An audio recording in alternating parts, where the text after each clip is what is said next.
Hello, hello, hello. Welcome to another episode of the GSMC Wrestling Laureate podcast. Hope you guys are enjoying your beautiful Tuesday. I know I did. It was pretty eventful, obviously, when you're a dad and you have kids. Obviously, you got a lot of stuff going on. But, I watched a couple of sports things. I have my Angels game on right now that I can't wait to continue watching them lose. Absolutely, 100%.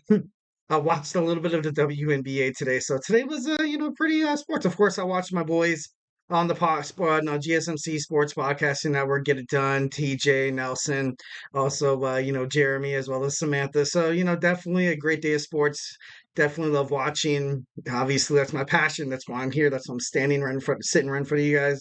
But let's talk about some wrestling. So honestly, let's do it. Thank you for tuning into the GSMC Wrestling Laureate podcast, brought to you by the GSMC Sports Network.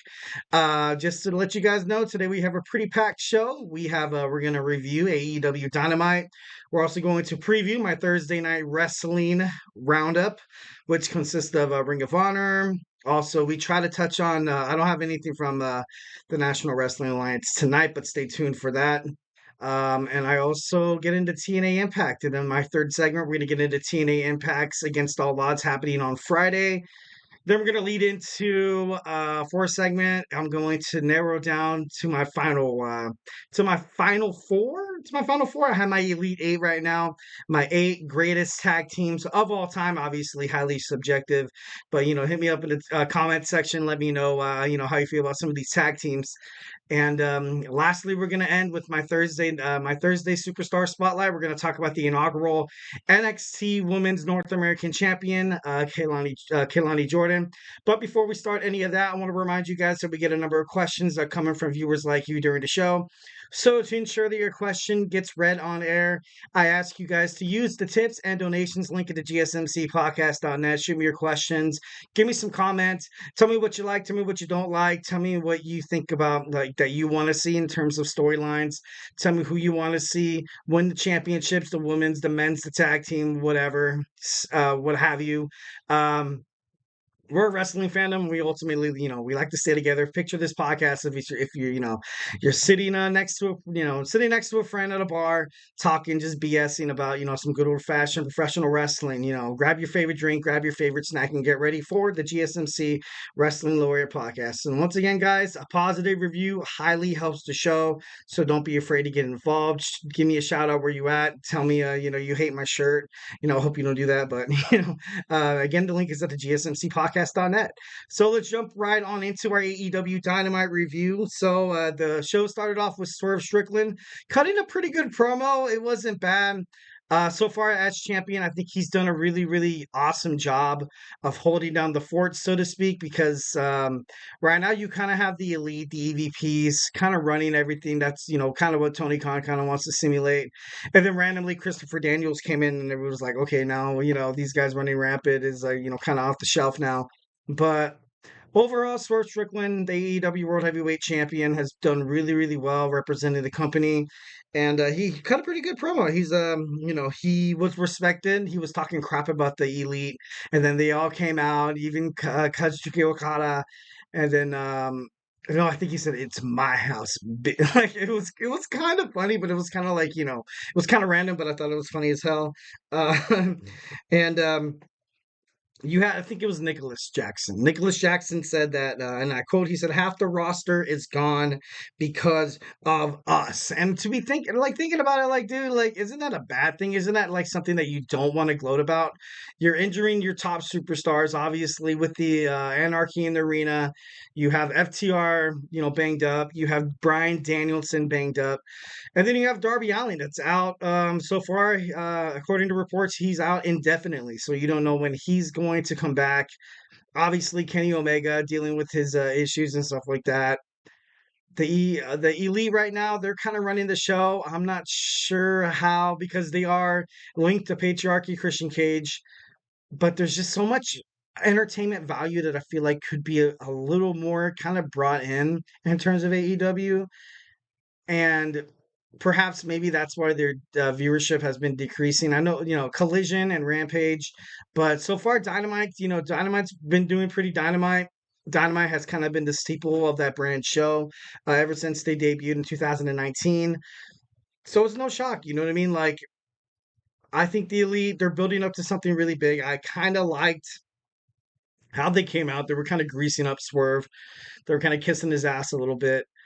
And they want him to be the fifth in their blood and guts. Kind of like if you don't know what blood and guts are, we have two rings, two cages, kind of like a NXT War Games kind of feel. It's gonna be awesome. It's gonna be awesome. They need to find a fifth. They have four members, so perhaps within the next couple of looming episodes of AEW, we'll find out maybe a potential, suitor in terms of the Elite, someone to join Okada, Perry, and Matthew and Nicholas Jackson. It's wide open. It's wide open, and honestly, I feel like this kind of angered Swerve, so now he's going to find a team of five to go against the Elite, and I would love to see the Elite go down, honestly, 110%. Obviously, Darby Allin's probably not going to be part of it. Obviously, you're not going to have Kenny Omega make a heroic comeback, but it should be interesting to find out how it kind of moves forward in terms of blood and guts. So, yeah, next we have Christopher Daniels announcing Jack Perry and Dustin Rhodes. Dustin Rhodes, well, he was badly, he was busted open, blood everywhere, which was awesome.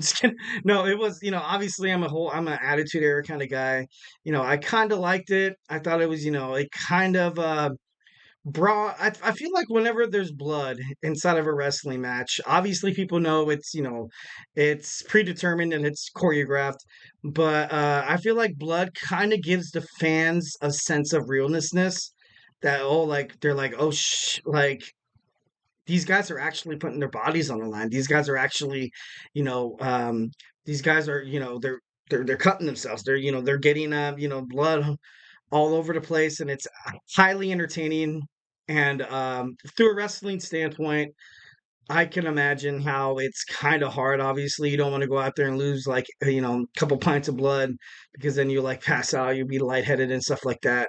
But people do it in the name of entertainment. That's what most of these wrestlers they like to do. And even when some people even if you run into someone like a UFC fan, and they're like they highly crap on WWE, and you're like, dude, like come on, man. In all realness, who puts their bodies really on the line more? Like, I don't know how to really explain it.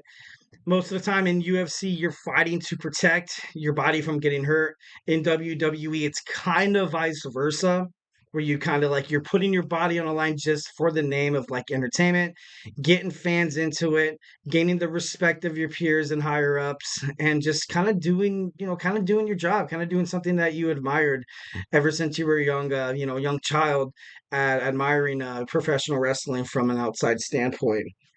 So the next we saw, from the match, Jack Perry, advances. Kind of knew that was going to happen. Obviously, since you had the Elite that wanted to give Jack Perry the TNT, the AEW TNT World Championship, like right off the bat, just give it to him with like his silver spoon in his mouth. Of course, I kind of knew he was going to win. I kind of maybe there was like a 5% chance that Dustin could have pulled it off. But Jack Perry, he's going to go to the ladder match. I think it's a six-pack ladder match. I'm not too sure.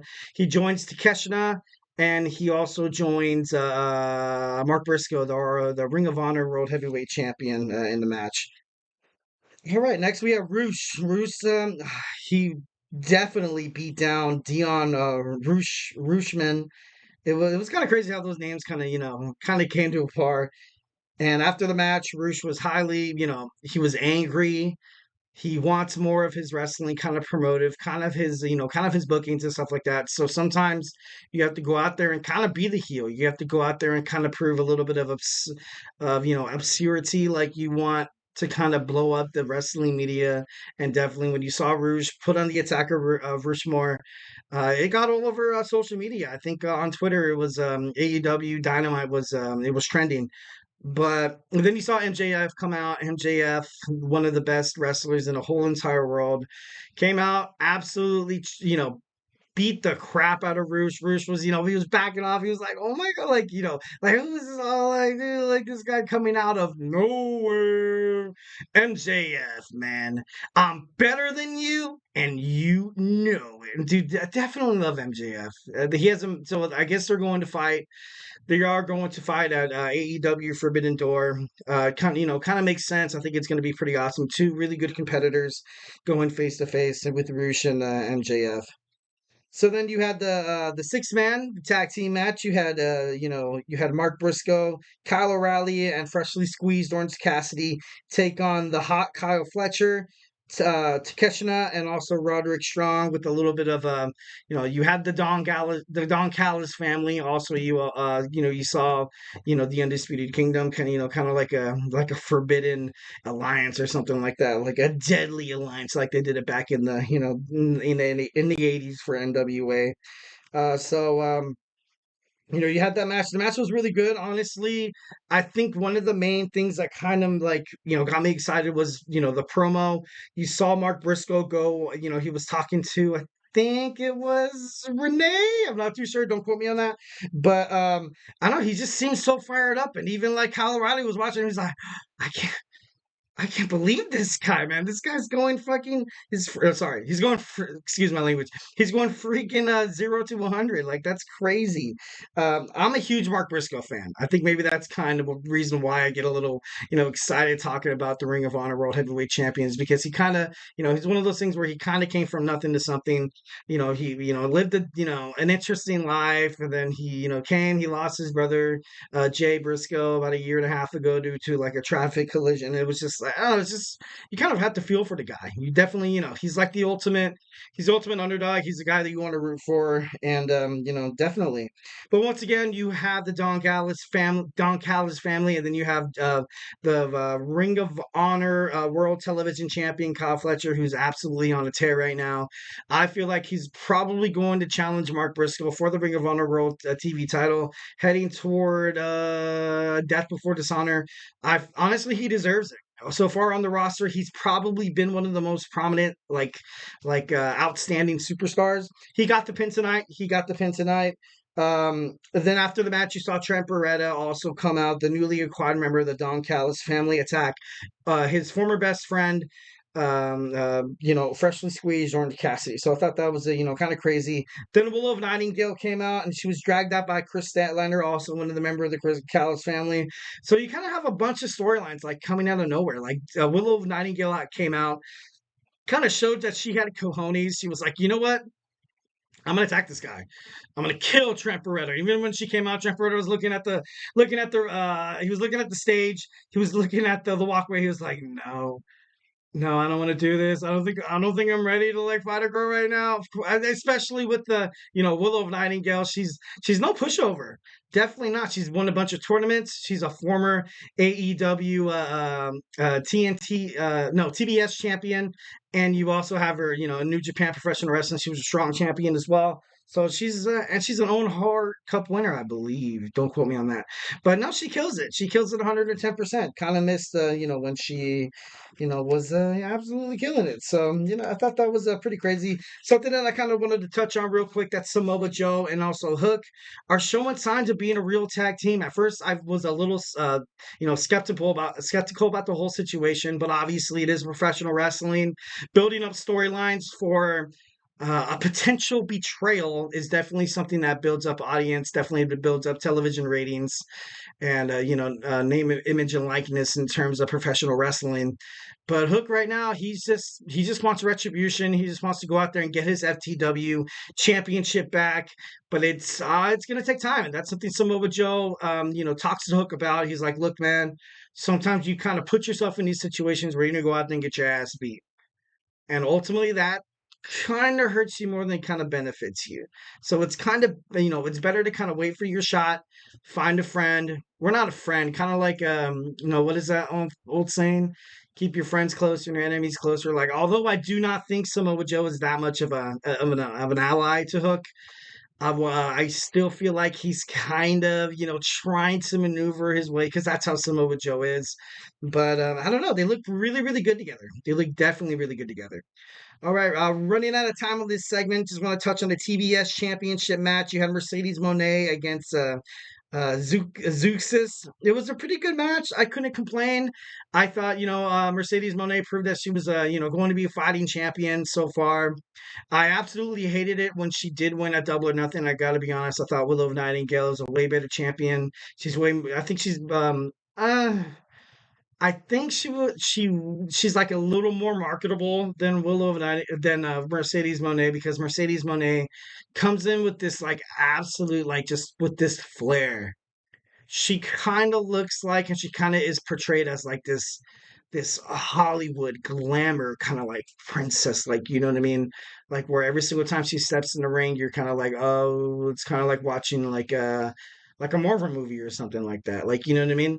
And I feel like that's kind of why Tony Khan signed Mercedes, is to kind of bring that attitude and bring that, because she does have attitude. She does cut decent promos when she's not repeating them over and over again. But then that was kind of on AEW for signing her a big business, waiting a month and a half, keeping the fans on the edge of their seats, waiting for Mercedes Moné to finally fight in a match. And when she did, she took down a familiar foe in Willow Nightingale at AEW Double or Nothing, and winning the AEW TBS Championship. We had a segment with TV time. You had the learning tree, Chris Jericho being more and more and more just absolutely disgusting. Like, he's just so overbearingly, like, he's rubbing it in the fans' face. He's rubbing it in the fans' face because on AEW Dynasty, he fought in a match, and then after the match, the fans started chanting, "Please retire!" And then, like, now he's just overbearingly nice to the fans. He tries to be like a baby face forced down your throat. He's kind of like how Roman Reigns was for the WWE, how Roman Reigns was forced down the WWE universe as like a baby face, as the superhero, as the guy to carry and, solve all your problems and stuff like that. But Chris Jericho's making it known. Like, he knows that you're pissed, and he's just going to keep doing what he's doing, because that's why Chris Jericho is definitely one of the best wrestlers in professional wrestling history. He's been in WWE, he's been in WCW, WWF, now he's in AEW. So I like it. I definitely like how Chris Jericho's handling this learning tree thing. And I thought it was kind of funny how one of the guys from Private Party, brought up how Chris Jericho's kind of like the Caitlin Clark of it all. And I was like, oh my god, like, this girl's really famous now. She's even been mentioned on AEW. Like, although she's probably more famous in AEW, but from a wrestler fan standpoint, I'm like, you know what? Don't mix it up. No, I'm just kidding. I'm just kidding. And finally, we have before we touch on the main event, real quick, Daniel Garcia defeated Nick Camarado. And now we do have the main event, the AEW International Championship. Will Ospreay defended against Phoenix. And Phoenix was actually pretty good. He did really, really well. It was a great match. These guys lasted about almost 20 minutes. I would say it cut it close to like maybe 17. But these guys know, like, they know each other like the back of their hand. They're both absolute aerial assassins. They're both able to counter. They're both able to kind of use their body, like, and their athleticism and their agility for, kind of like, I don't know, they're able to kind of be.